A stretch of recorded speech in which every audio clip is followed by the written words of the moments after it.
welcome all of you to the post-lunch session. So today the third lecture session will be delivered by Dr. Boris. So I invite Dr. Boris to the stage and start his lecture 3. Everyone, thank you for participating in your course. Today we will continue the description of renal replacement therapies, and we're talking mostly about the conventional methods of renal replacement therapy tonight. And we will concern the topic of the main complications and issues of conventional methods of dialysis. So briefly we described the physical principles and the way how the blood purification process works in the context of the extracorporeal dialysis method and intracorporeal peritoneal dialysis. We briefly discussed some issues that might occur during the performance of those methods, including the peritonitis, which is a quite common problem in case of peritoneal dialysis. We will discuss a little bit more the disadvantages of the conventional dialysis methods. So in that regard, we will have some sort of a background of why exactly we require a further development and improvement of renal replacement therapy approaches, including the increase of the quality of renal replacement therapy and consequential increase of social mobility of the patients. Because in terms of hemodialysis system, one of the main complications is the movement restriction for a patient who is required to visit specialized dialysis centers to perform the blood purification procedure. Here you can see the main advantages and main disadvantages of hemodialysis system. Hemodialysis provides actually a very decent high solute clearance, and the parameters of adequacy are quite easy to determine. At the same time, the ultrafiltration flow is easy to control due to the control of the hydrostatic pressure of blood and dialysis. And the reliability of this method is quite high, so the technique failures are relatively low. And at the same time, the hemodialysis center and hemodialysis apparatuses provide a very close monitoring of the patient status, of the patient conditions, and the conditions of the procedure itself. Nevertheless, it has the variety of different disadvantages. First and foremost, we just discussed the social mobility. A patient will require a multiple visit each week to the hemodialysis center. That translates to the loss of the patient's independence. So speaking of hemodialysis, usually a patient requires, with chronic and terminal kidney failure, requires to visit hemodialysis center at least 3 to 4 times a week. And one dialysis session can last about 3 to 4 hours. So it basically a restriction of the patient's mobility, and it's at some point a discomfort for a patient. There is also a problem with vascular access, and the hemodialysis system can at some point affect the cardiovascular system, because we need to extract the patient's blood and pour it to the mass exchange unit. So if there is some difficulties with that, there is a chance that we will affect the blood pressure or the blood health during the hemodialysis method. And another disadvantage that we mentioned during the second lecture of this course is, of course, the technical view and the economical perspective. To be more specific, one patient requires about 120 to 150 liters of dialysis solution per one procedure. That's only for one patient. And considering that we have to prepare this amount of solution for one patient, we also require a huge amount of water specifically prepared for preparation of the dialysis solution. Another very another disadvantage that should be emphasized in the context of the hemodialysis is the phenomenon that is called rebound. It's a short-term increase of some specific, usually a small-sized solute increase after the dialysis session stopped. So, for instance, if we have very intensive hemodialysis procedure, we can expect that after this procedure there will be a minor increase of the solute concentration in the patient. Well, to explain this phenomena, I would suggest some very rough simplification of the human organism in terms of hemodialysis. Basically, to summarize why it happens exactly, in terms of hemodialysis, we interact only with blood, while the human organism contains a lot of water compartments. It's not just blood, it's extracellular fluid, it's intracellular fluid, and in terms of hemodialysis, we are capable to purify blood only. So in that terms, we consider that after the procedure, we can expect the diffusion of the solutes from the extracellular fluid to intracellular fluid, and from the intracellular fluid to the blood itself. So we have no capacity to actually purify the rest of the water that exists in the human organism. And this is the problem that should be taken into consideration when we're talking about hemodialysis. To illustrate that, let's assume that our patient is nothing more but some volume with 3 water compartments. So we have blood, intercellular water, and that will be extracellular, and intracellular water. So basically water that exists within a cell, and the water that exists in the extracellular volume. And here we have the mass exchange unit, the dialyzer, that interacts only with blood. So when we purify blood, we have the interaction only with this water compartment. And let's consider this is a blood flow, QV, and this is a dialysis flow. And we have a hemodialysis apparatus that actually performs the procedure of blood purification. This will be a hemodialysis apparatus. So in this case, when we talk about the approximate volumes of these compartments, the blood usually takes about 5 liters of the overall volume of water. The extracellular liquid will be about 10 liters, and intracellular about 20 liters.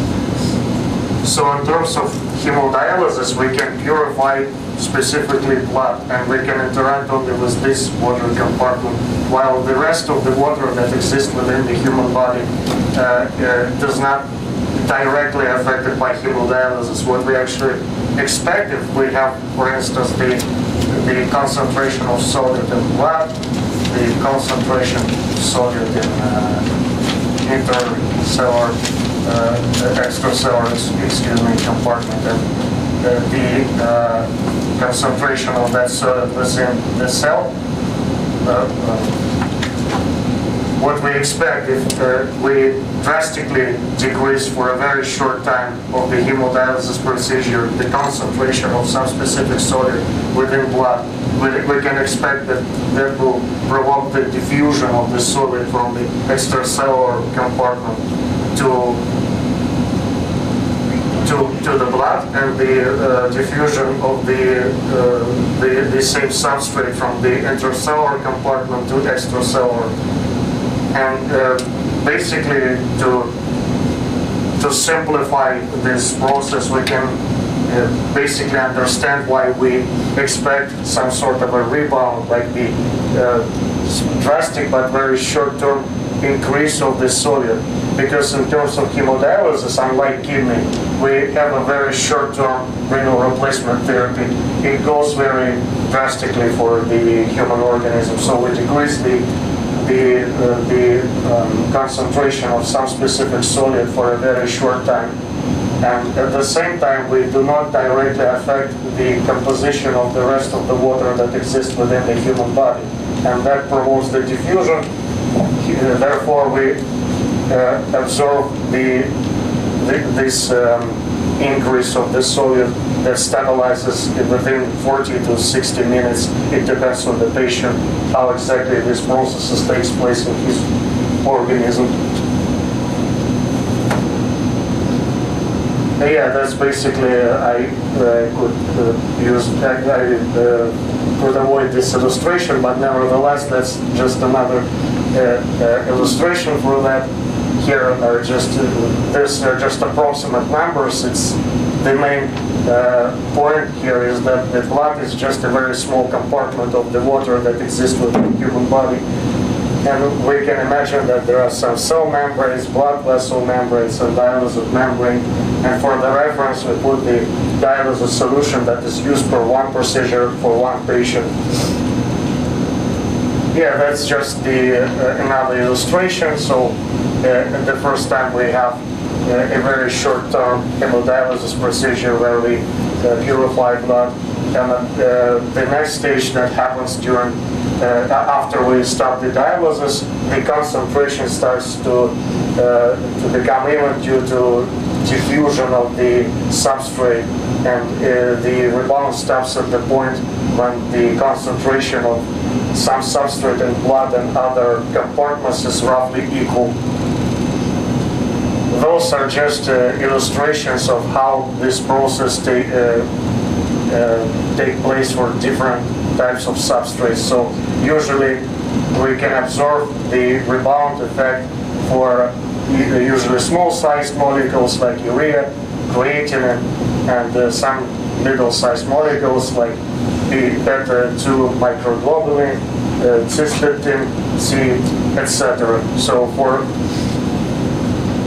the small-sized molecules, this process is roughly fast enough, and even after the rebound effect, we can achieve some clearance of these substrates. It could be different for bigger sized molecules where the concentration is not that different in comparison with the initial concentration of that substrate before the hemodialysis. Yeah, those are just kinetic modeling parameters for the clearance of different substrates within the hemodialysis process. And here you can see the clearance within the blood and how this concentration actually changed during the process. So yeah, there is also the parameter that is called the reduction rate. That's basically the ratio of the concentration after the dialysis and the concentration before the dialysis multiplied by 100%. And if we try to calculate the reduction rate of, for instance, urea, if we do not consider the effect of rebound, we will acquire a bigger percent in comparison with the rebound effect if we consider the after effect, the rebound process. So we have to consider the efficiency of the hemodialysis procedure, taking into consideration that such physiological process as rebound takes place in human compartments after the hemodialysis stops. Yeah, another big issue with hemodialysis is basically uremic toxins that are bound with different protein type big size molecules. For instance, uric acid or picrazole sulfate. When we talk about these molecules, without the context of albumin, and those are actually small-sized molecules. So we could expect that in terms of hemodialysis, considering the permeability of hemodialysis membrane, we could expect that reduction rate and overall clearance of this particular substrate should be high enough. But taking into consideration that usually those molecules are bound with the different proteins, and we are talking about protein-type molecules. So if we talk about picrazole, it usually connects with albumin. We should take it into consideration. Those are protein-binding molecules. So if we talk about picrazole, for instance, the protein binding percent will be normally about 99%. So it's a very huge amount of molecules that are actually transported by the albumin. And this is a type of uremic toxins that potentially affect the patient during the chronic kidney disease development. So the big issue with hemodialysis is that the membrane is not selective. That means that we make only size selectivity of the membrane. That means that this membrane only allows the transport of specific sized molecules through it. It's usually the small sized molecules and the middle sized molecules like beta-2 microglobulin. But when we are talking about the high-sized toxins, or we are talking about specifically about small-sized toxins, but those toxins are connected to the proteins, we should take into consideration that the clearance of these molecules can be considered only in regards of protein-free molecules, those that are not connected with albumin at the moment. The rest of these toxins will be binding with albumin, and there will be no way around to remove them because there is no selectivity for membrane to remove specifically proteins that are binding with this toxin. And that's very serious, one of very serious complications in terms of the hemodialysis development, because in long-term process we require to find a solution how to deal with this type of toxins one way or another.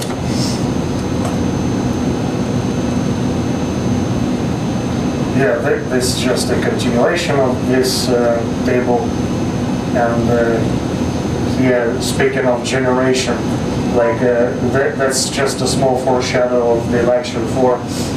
Like you can notice that one of the most prominent uremic metabolites that appear in a human organism is usually urea. In comparison with other type of toxins, is quite a present nitrogen bound metabolite. And while there is a discussion about how toxic and how dangerous urea actually for the patient is, there are publications that discuss it from different perspective, but we can consider that constant increase of urea in human blood can actually affect the patient in the way that uremic syndrome can appear. I will not be able to comment whether it's related to urea itself or some byproduct reactions that appear if the concentration is high enough for them to occur in the human organism. But nevertheless, urea is a type of metabolite that should be removed from the human body. While in hemodialysis it's not a big issue because it's a small-sized molecule that is quite easily removed from the human organism by means of hemodialysis. In terms of advanced methods, like if we consider wearable artificial kidney or implantable artificial kidney, urea becomes a very serious issue to be dealt with. Yeah, this is the reduction rate. So you can notice that if we talk about the metabolites that are whether protein-free or have a very small percent of bond with the proteins, the reduction rate is relatively high. But if we talk about picrazole and other toxins that are binding with albumin, and a good chunk of this fraction is bound to protein, the reduction rate will drop drastically because we can remove only a free toxin that is not bound with any protein. And it becomes even worse for the types of toxins that are totally bound with the protein. And this reduction rate, don't be confused, it's minus 13%. It's related to the fact that during hemodialysis there is a small generation of this toxin within the human organism. So in case of some toxins, we cannot remove them completely. And because of that, we experience the issue that this particular toxin might increase in human blood even during the hemodialysis procedure. Yeah, speaking of peritoneal dialysis, we mentioned that there is a huge issue with sterile conditions that should be met for automated peritoneal dialysis, and for continuous, for ambulatory peritoneal dialysis, it's always a big issue to maintain a perfect sterile condition that will help the patient to actually perform the peritoneal dialysis without any issue and without any risk of infection. But yeah, let's just look at the advantages of this method. The hemodynamic properties are quite stable in comparison with the hemodialysis because we do not affect blood of the patient directly. Even due to this, it also related to the fact that the ultrafiltration rate is more like gradual and more slow in comparison with hemodialysis, where we have to take into consideration if the ultrafiltration is way too fast, we need to replace the removed plasma with some replacement solution to make sure that we will not dehydrate the patient too fast during the hemodialysis. In peritoneal dialysis, it's more a gradual process that does not affect the hemostasis that drastically. There is also a relatively high clearance of the large solutes because the peritoneal cavity actually provides the conventional transport of some high-sized molecules and high-sized toxins. So in case of peritoneal dialysis, it's far easier to remove these toxins in comparison with hemodialysis, where we are restricted by the parameters of the membrane, and it does not allow us to make a membrane with big and pore because we have a risk that we will just remove albumin from from the blood of the patient, and that will be a dangerous condition for you. There is a better preservation of residual renal function due to the fact that we again do not affect the cardiovascular system, and because we do not affect the cardiovascular system, we do not damage kidneys by increasing or drastically decreasing the blood pressure within the patient's organism. There is a relative freedom for the patients who perform peritoneal dialysis. Since the automatic peritoneal dialysis machines, they give some sense of independence for the patients. They are not required to go to these specialized hemodialysis centers. They can easily perform this procedure at home. And there is, of course, less blood loss and no systemic heparization required, because in terms of hemodialysis, we directly interact with blood, and to prevent clotting of blood within the mass exchange unit or any part of perfusion circuit, we need to make sure that we introduce heparin into the system. Otherwise, there will be a blood clotting, and that's another dangerous condition for the patient. Speaking of the disadvantages, because the peritoneal membrane allows the transport of high molecule-sized proteins, there is a protein and amino acid loss through the peritoneal. We already addressed the problem with the peritonitis. It also connected with the fact that we need to implant the catheter that will provide the access to the peritoneal cavity, and there is also always a chance of malfunction and the tunnel infection of the catheter that will again bring us to the risk of peritonitis. there is frequently can be inadequate ultrafiltration rate, and the clearance of the solutes is a main complication for many patients with low water permeability of the membrane. So in order to make the adequate ultrafiltration, some additional measures should be taken into consideration. And of course, since we introduced the excessive glucose as the osmotic agent, it could be affect the metabolic function of the patient, which eventually can lead to some health issues, including obesity. Yeah, so speaking of ultrafiltration, we just mentioned that there is a problem with adequate ultrafiltration rate. It mostly related to the fact that we need to introduce a huge concentration of osmotic agent, primarily glucose, to acquire a drastic transport of water. Other types of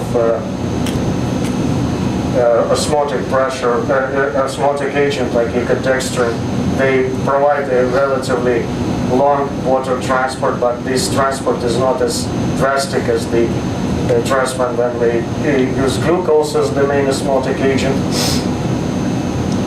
So in that case, we can rely on ecodextrin when we have a long-term dwell of the peritoneal dialysis. For instance, when patient is sleeping, the ecodextrin will provide a very long-term ultrafiltration, although it will not be as fast as the glucose one. The problem with glucose, as it was mentioned in the lecture too, it's a small-sized molecule that through the diffusion there is a very fast transport of glucose from the solution for peritoneal dialysis to the blood system. That means that the concentration of this osmotic agent becomes even in a very short time, and that leads to a decrease of the ultrafiltration volume. And there is a risk that if we increase the dwell time of the peritoneal solution, we will acquire the opposite effect. That means that we absorb more water than that is acceptable for this particular procedure. So to potentially address that issue, some control system and automatic peritoneal dialysis and variable artificial kidney can be proposed. It's just a theoretical explanation how to deal with this kind of situation. But the main idea behind this particular control system is to reintroduce the glucose every time when we observe the drastic drop of the glucose concentration. Of course, this type of system will require the necessary amount of the sensors. First and foremost, it's a glucose sensor that will measure the concentration of the glucose within the peritoneal solution, and it's a pressure sensor that will allow us to monitor how the introduction of the glucose will affect the pressure within the peritoneal cavity. Because another issue is if we do not control the volume of the solution within the peritoneal cavity, we can severely harm the patient, and we can basically create a discomfort for a patient if we do not remove the excessive fluid in time. So basically it should have the feedback loop with the system and with the cavity of the patient. So when we remove the solution from the patient to monitor these particular parameters, we need to establish a feedback with the control system that will dispense a glucose concentrate through the perfusion system, and thus we will maintain an adequate concentration of glucose to maintain a relatively high ultrafiltration volume rate. That's just the main parameters within the module. We have to consider, taking into consideration the filtration coefficient, the lymph flow. That's the very important part of this particular mathematical module, because previously we discussed the ultrafiltration flow in the peritoneal dialysis. And if we do not take into consideration the lymphic flow and we do not introduce enough of glucose, that means that the lymphic flow will remove the water faster, then we perform the ultrafiltration that we require for this. Of course, the temperature matters if we calculate the osmotic pressure, and osmotic pressure is the main factor of the ultrafiltration here. And if you remember the equation of osmotic pressure, RTC, the temperature is one of the parameters that actually affects the osmotic pressure. The effective non-glucose pressure is basically a hydrostatic pressure. The mass transfer coefficient to glucose, because if we introduce the glucose concentrate into the peritoneal cavity, we have to take into consideration that all people are different. Every person is unique.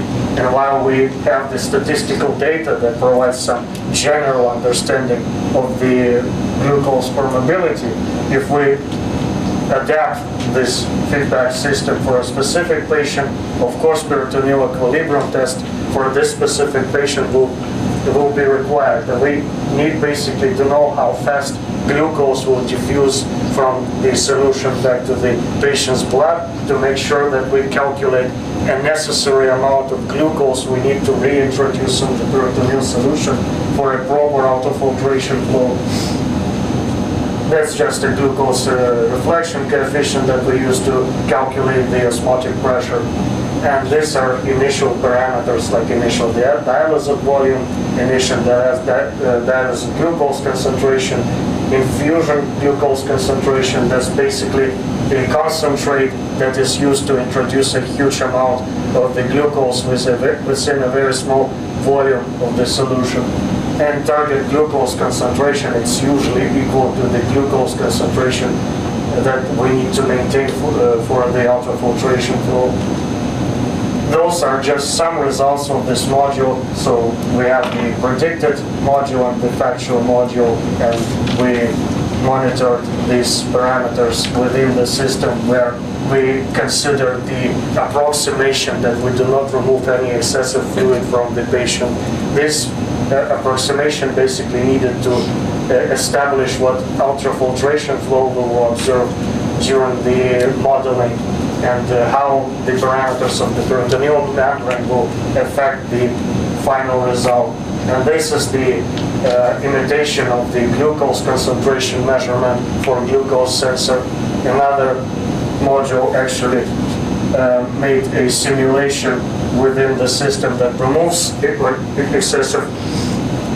excessive fluid, because if we do not remove the extra fluid that we acquire during the ultrafiltration, it will be basically a very uncomfortable situation for a patient. So in that regard, we need to simulate the process where the volume is removed. And there is one point that should be taken into consideration. Previously in the lecture 2, we were talking about the 3-port module and about the ultra small pores that allows the transport of the water but not other solids. Well, if we consider the initial statement of this, the initial approximation of this module, and we consider the 3-port module for the simulation, we could expect that if we increase the glucose concentration twice, we have to expect the increase of the volume of the solution as twice as, so it will be a direct connection between the concentration and the volume. So we increase glucose as twice as, and we should increase the volume as twice in comparison with the previous iteration. So basically what I'm trying to say,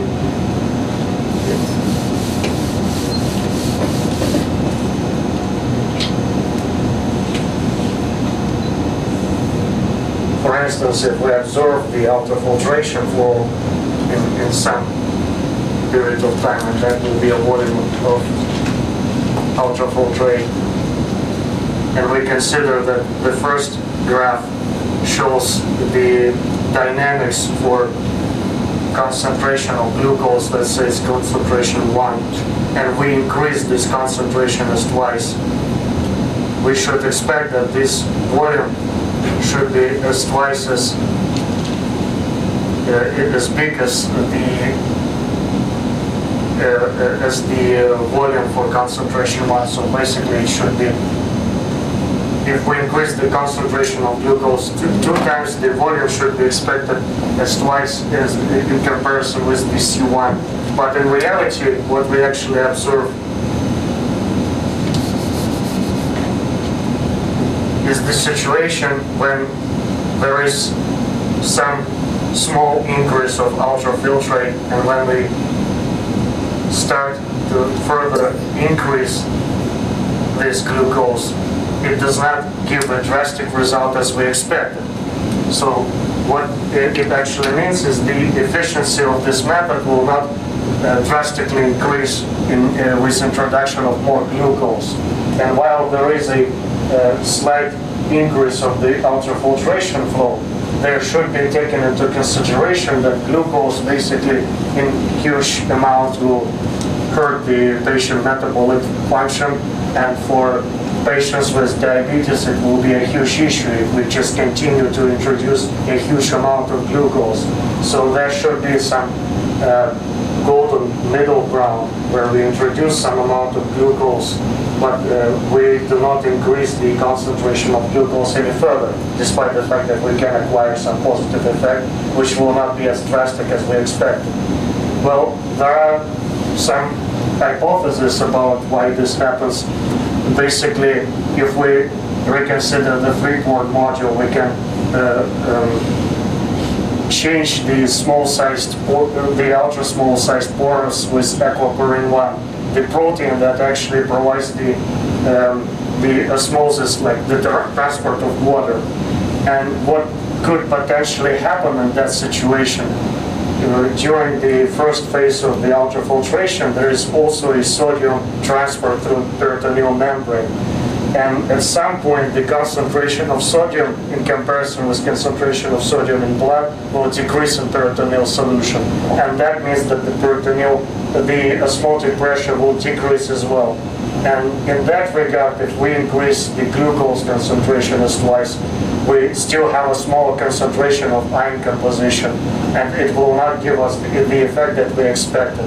This is just a hypothesis, like there is like no approved experimentations or mathematical models in my knowledge that would prove completely that this is the case. But nevertheless, it should be taken into consideration that in that regard, a constant increase of glucose will not provide any sharp effect as we expected.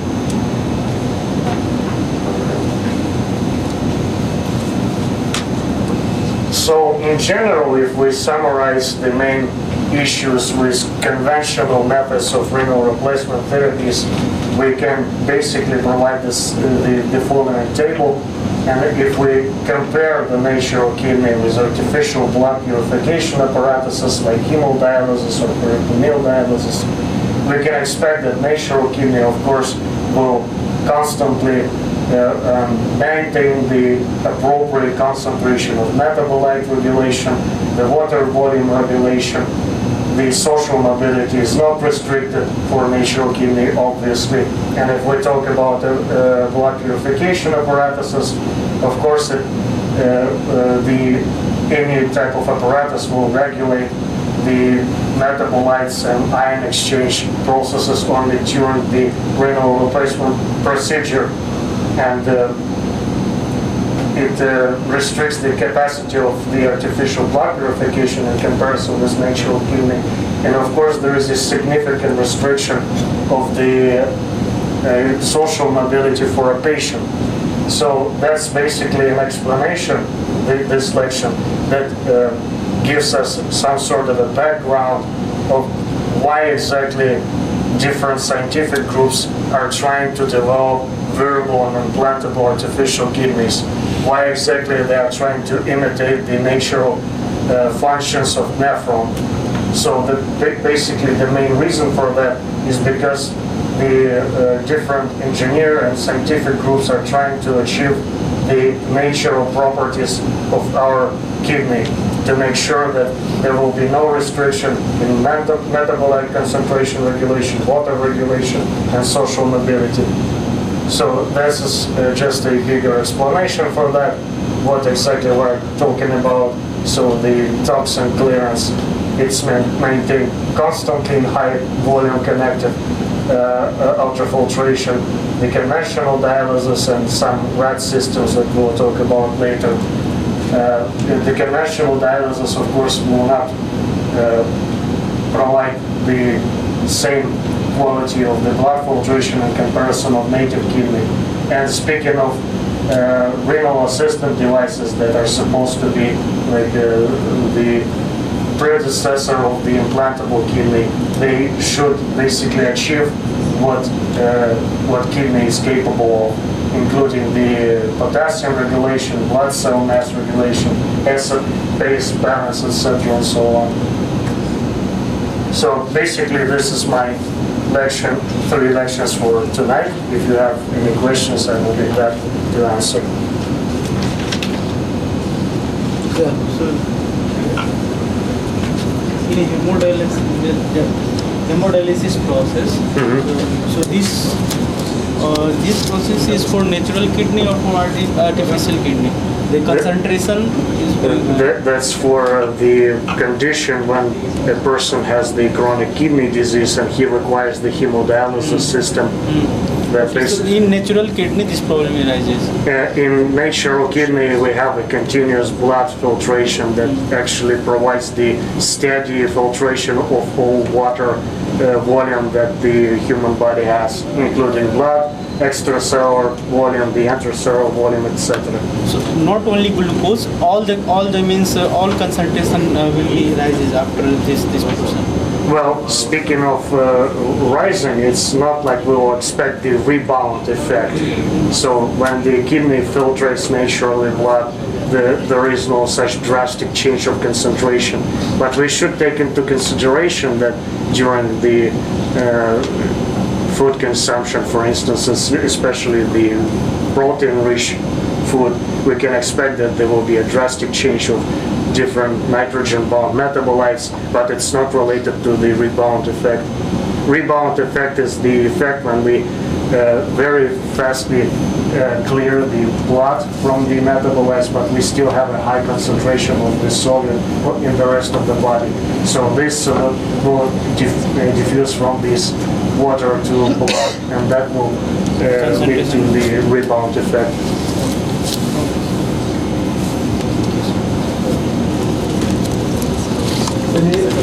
Any other? Please interact with our speaker and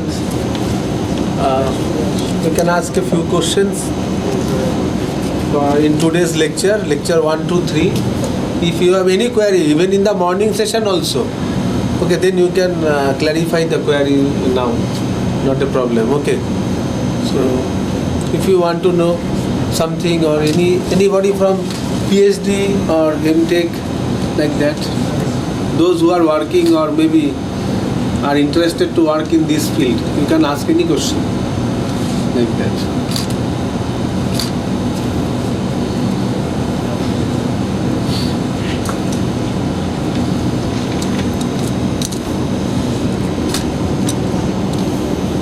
Because I think there will be a last day one examination is also there. So clarify is better all the things, okay, with the speaker. Okay, so it will help to you to also answer the questions, okay, of the examination in the last day. According to the Gyan, there must be one examination. Some evaluation system is also there. It's not like that, okay, you come and attend and just listen and go. So the main purpose of the Gyan to disseminate, na? So you have to actually take the essence, okay, of the program, okay, and what are the know-hows of this technology. So this is a good chance and platform. You can learn so many things, okay. So do not be shy, okay, like that, or interact. This session actually Gyan is not only one directional. It is an interactive session, bi-directional, okay. So if you want to have any question in the middle of the lecture or after the lecture, you can raise your hand and ask. Okay, so our speaker will be very happy to answer all the questions, okay, at his best level, so what actually Boris can answer. Okay. So if there is no question, then I can conclude. Yeah. Okay, for today's session. So lecture 1, 2, 3 today is over, and tomorrow I think we will. At what time we are starting? 11. Tomorrow at 11 o'clock we will meet. Then we will start lecture 4. And tomorrow there is one tutorial also. I think. Yeah. So one tutorial session and 2 lecture session tomorrow. Okay. So for today it is over. You please come and join tomorrow at 10:45, because within 10:45 if you come, then we can start the lecture at 11 o'clock sharp. Okay. So thank you all for your all the participations today on the inauguration ceremony, and I hope that with the same enthusiasm and much more, maybe, okay, if possible, please attend all the other sessions from tomorrow onwards. Okay.